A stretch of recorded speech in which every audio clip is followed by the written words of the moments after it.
ELP4 को discuss करते हैं, है ना।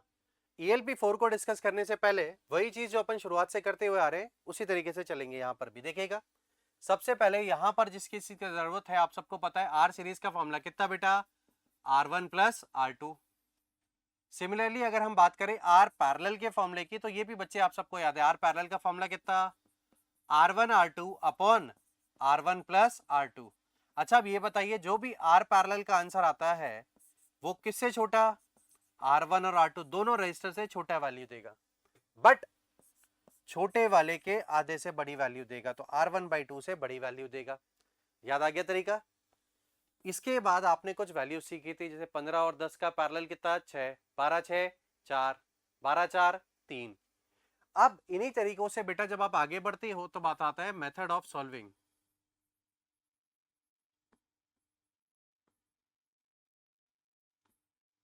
अब मेथड में बेटा अपन ने तीन ही तरीके सीखे थे। पहला, अगर सीरीज पैरेलल दिख रहा है then go for it and solve it, directly solve कर लो, कोई दिक्कत नहीं अगर सीरीज पैरेलल डायरेक्टली दिख रहा है तो। अगर सीरीज पैरेलल नहीं दिख रहा तो बेटा दिखाई देगा सिमेट्री। अगर सिमेट्री से भी नहीं हुआ then go for equipotential method, है ना। इन तीनों के थ्रू ही हमारा आर इक्विवेलेंट निकालने का काम होता था, है ना। अब इन्हीं चीजों को बेटा समझते हैं एक एक करके। चलिए पहले क्वेश्चन से शुरू करते हैं। देखिएगा, effective resistance between A and B. एक ए पॉइंट है, बी पॉइंट है और इनके बीच का इफेक्टिव रेजिस्टेंस निकालना है। जरा सोच के देखिएगा, ए ये बी है, अब बी तो ऊपर वाला भी बी और बी। याद करो क्या सिखाया गया था, अगर दो पॉइंट है तो दो पॉइंट में डायग्राम बनाने की जरूरत नहीं है, कारण ए और बी दोनों में जो भी लगेगा वो सारा पैरेलल में लगेगा। तो ए से बी 1, ए से बी 2, ए से बी 3 और ए से बी 4। तो चार डायग्राम में बेटा बनाने की जगह डायरेक्टली आप सोच सकते हो चारों पैरेलल में लगे। तो बताओ आर आर आर आर मिलके कितना, R/4। कौन सा ऑप्शन है चारों में, फर्स्ट। हो गया, क्लियर है। नेक्स्ट क्वेश्चन देखिएगा, इस बार भी लगभग दिखने में वैसा ही क्वेश्चन है, but the main thing is इस बार पॉइंट जोड़ा नहीं है। ए ये है और बी ये है। इस बार देखिएगा जरा, ये बी तो ऊपर वाला बी, ये जंक्शन भी बी और बीच वाला जंक्शन को हमने क्या नाम दे दिया, सी। तो टोटल कितने पॉइंट्स बेटा, 3। अब आप 3 पॉइंट का डायग्राम बनाओगे तो ए बी और ऊपर चला जाएगा सी। 3 पॉइंट का डायग्राम बनाना कंपलसरी है, याद आया, सिखाया था। ए से सी एक रजिस्टर, सी से बी दूसरा, सी से बी तीसरा, सी से बी चौथा। बताओ आर आर आर कितना हो गया, R/3 और ये कितना R, तो R प्लस R/3। सॉल्व करो पूरा तो आंसर 4R/3। ये हमारा टोटल आंसर आएगा 4R/3। क्लियर हो गया। चलिए बेटा next question, 6 equal resistors are connected between P Q and R। तरीके बहुत सारे हैं। एक तरीका ये कि आर इक्विवेलेंट निकाल लो सबके अबाउट, जिन जिनका कहा है, पी क्यू के अबाउट, क्यू आर के अबाउट एंड पी आर के अबाउट, और आंसर चेक कर लो, है ना। दूसरा तरीका हम जो प्रेफर करेंगे वो ये, ए बी एंड सी। जरा सोच के देखिएगा आप, कुछ वैल्यू के साथ में बात करते हैं, 2 3 और 1। अब जरा सोचिए, आपको कहा कि इसका आर इक्विवेलेंट निकालना है, तो एक तरीका तो ये ए बी के अबाउट निकाल रहे हो तो ये दोनों सीरीज में, ये उसके साथ पैरेलल, वैसे कर लो। थोड़ा सा ऑब्जर्व करो, ज्यादा आसानी से कर पाओगे। यहां पर जो आर पैरेलल का आंसर आता था, बेसिक थीम ये, आर पैरेलल का जो भी आंसर आता है वो R1 और R2 दोनों से छोटा, बट R1 के आधे से बड़ा। तो बेटा अब यहां पर सोच के बताओ, बी और सी का आंसर किससे छोटा होगा, 1 से, और 0.5 से बड़ा आएगा। ए और बी के अबाउट पूछ रहे हो तो एक तरफ 2 है या पीछे तरफ 4, तो आंसर 2 से छोटा आएगा और 1 से बड़ा। थर्ड वाला ए और सी के अबाउट निकाल रहे हो तो 3 से, 3 और 3 1.5, ये तो डायरेक्टली निकल गया। यही चीज आप इस वाले क्वेश्चन में ऑप्ट कर लो, बहुत आसानी से हो जाएगा। देखिएगा जरा, P Q R, ये रहा R, ये रहा R/3 और नीचे वाला रहा R/2। अब बताओ, अगर मुझसे पूछा जा रहा है डायरेक्टली मैक्सिमम किसके अबाउट होगा, तो मैक्सिमम उसके अबाउट जहां पे मैक्सिमम मिल रहा है, तो कौन सा, आर। यानी पी और क्यू के अबाउट अगर बात करें, पी और क्यू के अबाउट, तो मैक्सिमम मिलेगा। मिनिमम किसके अबाउट मिलेगा, तो सोच के देखिए, यहीं पे अगर क्वेश्चन पूछ रहा होता कि मिनिमम किसके अबाउट मिलेगा, तो पी और आर, कारण इस साइड में मिनिमम वैल्यू दी है, तो आंसर हो जाएगा पी एंड आर, मिनिमम का पूछेगा तो। क्लियर हो गया तरीका। हमेशा आंसर इस रिजोल्यूशन के थ्रू आप बहुत आसानी से देख सकते हैं कैसे निकाला।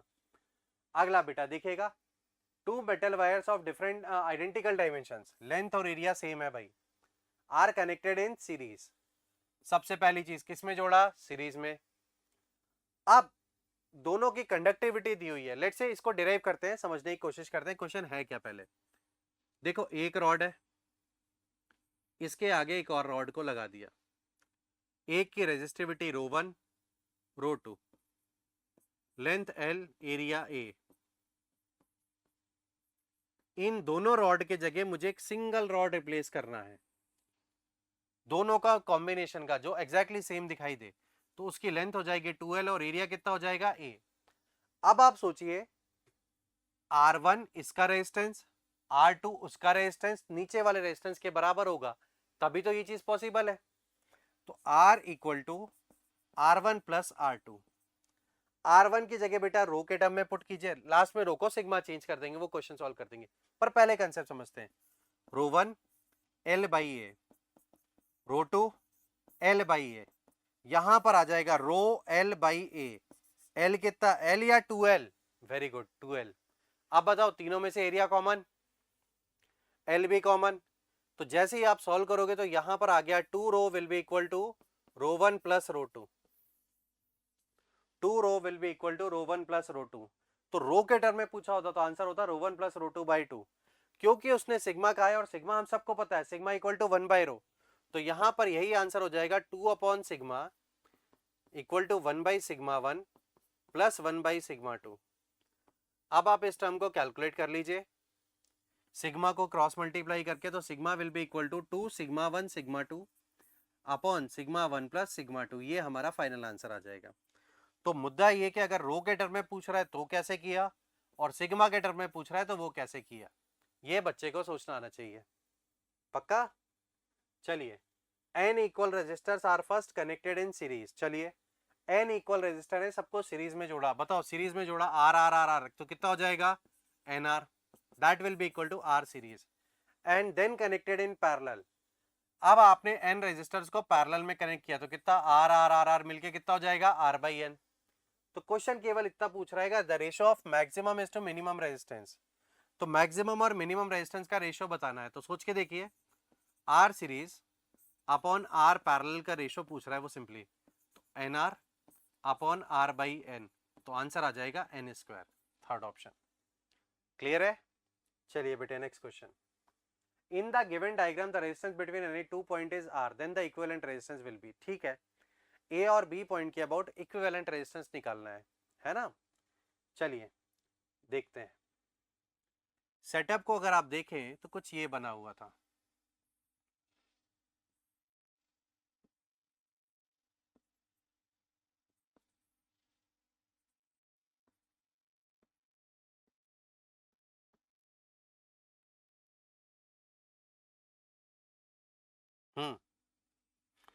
अब अगर आप इस सेटअप को देखोगे तो जो ये स्ट्रेट लाइंस खींची है, हर वायर एक रजिस्टर को रिप्रेजेंट कर रहा है, ए और बी पॉइंट ये रहा। अब बताओ ए और बी एक कोने में लिखा, तो अपने को कहां से शुरू करना, दूसरे कोने से।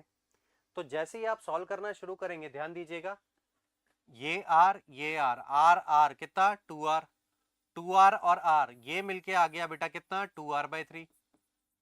अच्छा, अगर ये 2R/3, तो जरा ऊपर वाले कॉम्बिनेशन को भी देखिए, आर आर 2R, 2R और R 2R/3।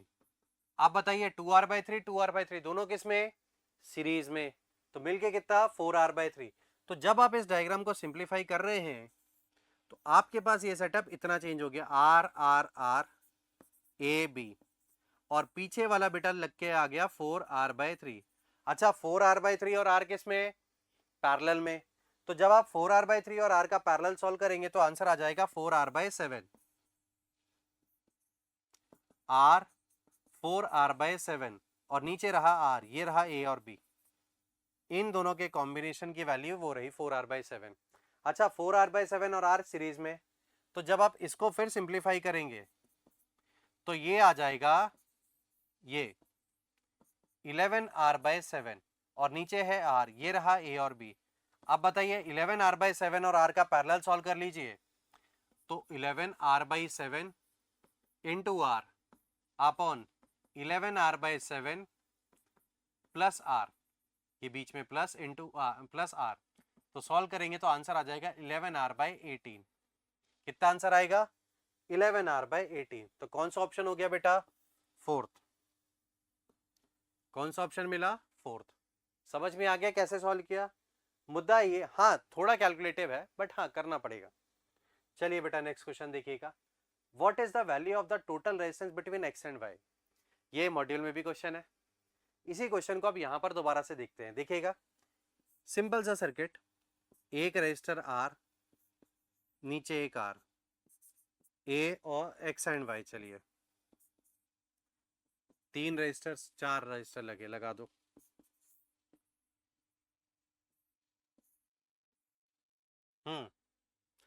अब सवालों के हिसाब से बात करते हैं। देखिएगा एक्स और वाई के अबाउट बात कर रहा है, तो पहले तो ये वाला सर्किट ओपन में चला गया, ये वाला भी ओपन में चला गया। अब आपके पास सर्किट बचा ये। अब जरा सोचिए आर आर मिलके कितना 2r, बट यहां पर सी पोटेंशियल, तो यहां का पोटेंशियल भी सी, तो सी से सी 2r, कोई सेंस है क्या? बिल्कुल नहीं। तो पीछे वाला सर्किट भी हट गया, ये पूरा सेटअप भी पीछे वाला हट जाएगा, सी से सी वाला। अब जरा सोचिएगा यहां पर वापस से वही चीज आ गई, ये डी तो ये वाला भी डी, दोनों के बीच में वायर आ गया, तो ये और ये वायर, ये भी हट जाएगा पीछे का।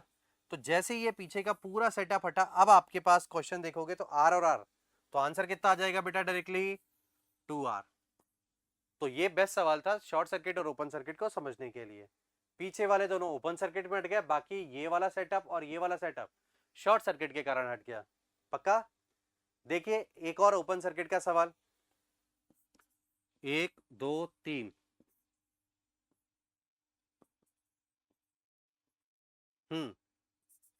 ए और डी के अबाउट निकालना है। आप सोचिए सारी वैल्यूज 10 हैं। अगर ए और डी के अबाउट निकालना है तो ये ओपन सर्किट हट गया, ये ओपन सर्किट भी हट गया। अब आप जैसे ही ओपन सर्किट को हटा के सर्किट देखेंगे तो बड़ा ही आसानी से देख सकते हैं, 10 10 20, 10 10 20, 20 20 10, 10 10 10, टोटल 30। बेटा ये आंसर आ गया।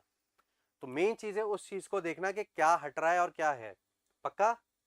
अब देखिएगा एक क्वेश्चन और, the 3 resistors each of resistance 4 ohm are connected to form a triangle. Very good. एक ट्रायंगल बना दिया 4 4 ओम के रेजिस्टर से, 4 4 और नीचे वाला भी 4। Then find effective resistance about one of its side. तो बताइए ऊपर वाला 8 हो गया, नीचे वाला 4, 8 और 4 का पैरेलल सॉल्व करना है, तो 8 इंटू 4 अपॉन 12 सॉल्व कर लीजिए, 8/3 आ रहा है आंसर। कौन सा ऑप्शन हो गया? फोर्थ। क्लियर है बेटा? चलिए यहां जाके हमारा ELP4 भी कंप्लीटली डिस्कस हुआ, समझ में आ गया? चलिए बेटे